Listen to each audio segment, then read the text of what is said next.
విశాఖలో అక్కయ్యపాలెం లలితానగర్ సచివాలయంలో ఏసీబీ అధికారులు దాడులు నిర్వహించారు. ఈ దాడిలో 80,000 రూపాయలు లంచం తీసుకుంటూ ward education and data processing secretary Paila Rajesh ను రెడ్ హ్యాండెడ్ గా పట్టుకున్నారు. లలితానగర్లో నివాసం ఉంటున్న ద్వారపురెడ్డి గంగరాజం అతని కుమారుడు గణేష్ కి రాసిన స్థిరాస్తి సెటిల్మెంట్ డీడ్ ప్రాసెస్ చేయడానికి 90,000 లంచం డిమాండ్ చేశారు. 80,000కు ఒప్పందం కుదిరింది. అయితే లంచం ఇవ్వడం ఇష్టం లేని గణేష్ ఏసీబీ అధికారులను ఆశ్రయించారు. దీంతో రాజేష్ ను రెడ్ హ్యాండెడ్ గా పట్టుకున్నారు.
విశాఖలో అక్కయ్యపాలెం లలితానగర్ సచివాలయంలో ఏసీబీ అధికారులు దాడులు నిర్వహించారు. ఈ దాడిలో 80,000 రూపాయలు లంచం తీసుకుంటూ ward education and data processing secretary Paila Rajesh ను రెడ్ హ్యాండెడ్ గా పట్టుకున్నారు. లలితానగర్లో నివాసం ఉంటున్న ద్వారపురెడ్డి గంగరాజం అతని కుమారుడు గణేష్ కి రాసిన స్థిరాస్తి సెటిల్మెంట్ డీడ్ ప్రాసెస్ చేయడానికి 90,000 లంచం డిమాండ్ చేయగా 80,000కు ఒప్పందం కుదిరింది.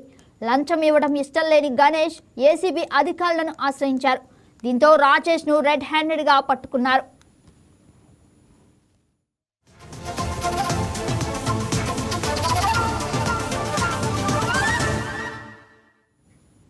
ఇదే అంశానికి సంబంధించి మరింత సమాచారం మా స్పెషల్ కరెస్పాండెంట్ దుర్గా ప్రసాద్ అందిస్తారు.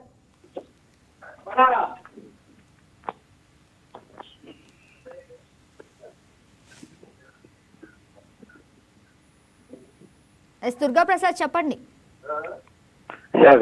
అయితే విశాఖపట్నం ఉత్తర నియోజకవర్గ పరిధిలో వల్ల 26వ వార్డు అక్కయ్యపాలెం జగ్గారావు బ్రిడ్జ్ దగ్గర ఉన్న ఈ లలితానగర్ సచివాలయం ఏదైతే 120 నంబర్ దగ్గర ward education come data processing సెక్రటరీగా ఉన్న పైలా రాజేష్ అయితే కక్కుర్తికి పోయి చేయించాడని చెప్పి అధికారులకు ఫిర్యాదు రావడంతో అతన్ని చాకచక్యంగా పట్టుకున్న అంశాన్ని మనం చూడొచ్చు. ఏదైతే ప్రస్తుత సెక్రటరీగా పైలా రాజేష్ మొదట 90,000 లంచం డిమాండ్ చేశారు. అయితే చివరికి 80,000 రూపాయలకి ఏదో ఒప్పందం కూడా కుదిరింది. అయితే అతను లంచం ఇవ్వడానికి ఇష్టపడిన గణేష్ ఏదైతే ఉన్నారో ఫిర్యాదు నేరుగా ఏసీబీ ఫిర్యాదు చేశాడు. ఏసీబీ ఫిర్యాదు చేయడంతో వారు మార్గదర్శక ప్రణాళిక రచించి మొత్తం రాజేష్ నగదు అందజేసే సమయంలోనే అధికారులు దాడి చేసినట్టు పట్టుకున్న అంశాన్ని మనం చూడొచ్చు. అయితే ఈ మధ్యకాలంలో ఎక్కువగా ఈ అవినీతి కార్యకలాపాలు సచివాలయం అడ్డాగా ఉన్నట్టు కూడా తెలుస్తూ ఉంది. సచివాలయంలో ప్రధానంగా టౌన్ ప్లానింగ్ విభాగం సంబంధించి కానీ ఇతర విభాగాలకు సంబంధించి ప్రధానంగా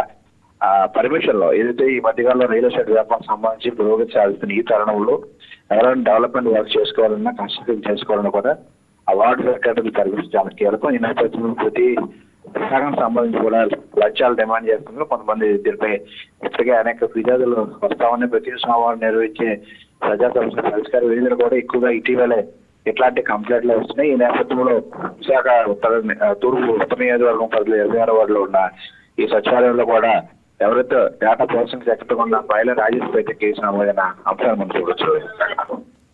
దుర్గా ప్రసాద్ ఇక గణేష్ పై ఎలాంటి చర్యలు తీసుకునే అవకాశం కనిపిస్తుంది? ఏదైతే రెడ్ హ్యాండెడ్ గా పట్టుకున్న రాజేష్ ఎవరైతే పూర్తి స్థాయిలో ఈ గణేష్ సంబంధించి రంగరాజం అతని కుమారుడు ఎవరైతే ల్యాండ్ సంబంధించి పూర్తిగా స్థిరాస్తి సంబంధించి ఆ డీడ్ ప్రాసెస్ చేయడానికి మొత్తం మనకు అందిన సమాచారం మేరకు 90,000 లంచం అడిగారు. అయితే 80,000 తీసుకున్నారు. ఈ నేపథ్యంలో రెడ్ హ్యాండెడ్ గా రాజేష్ పట్టుకున్న నేపథ్యంలో కోర్టులో కూడా హాజరుపరుచుకుని ఉన్నారు. దీనికి సంబంధించి ఈ దాడుల్లో డిఎస్ఏ రామమూర్తి చెప్పిన అంశం ప్రకారంగా ఏదైతే లంచం డిమాండ్ చేసి ప్రతిసారానికి కోర్టులో హాజరుపరిచిన తర్వాత న్యాయానికి సంబంధించి ఏదైతే జడ్జి గారు ఇచ్చిన తీర్పు మేరకు ఖచ్చితంగా ఆ శిక్ష అవకాశం పుష్కలంగా కనిపిస్తున్నాయి. మరొక ఎవరైతే ఇట్లాంటి డిమాండ్స్ లంచాలు అడుగుతారో వారు ఖచ్చితంగా ఏసీబీ వారికి అండగా ఉంటుంది. ఎవరైనా స్పందించి కూడా ఆయన మీడియా ముఖంగా వెల్లడించిన అంశం మాకు తెలిసింది. అక్కడ yes right Durga Prasad, thank you for the update.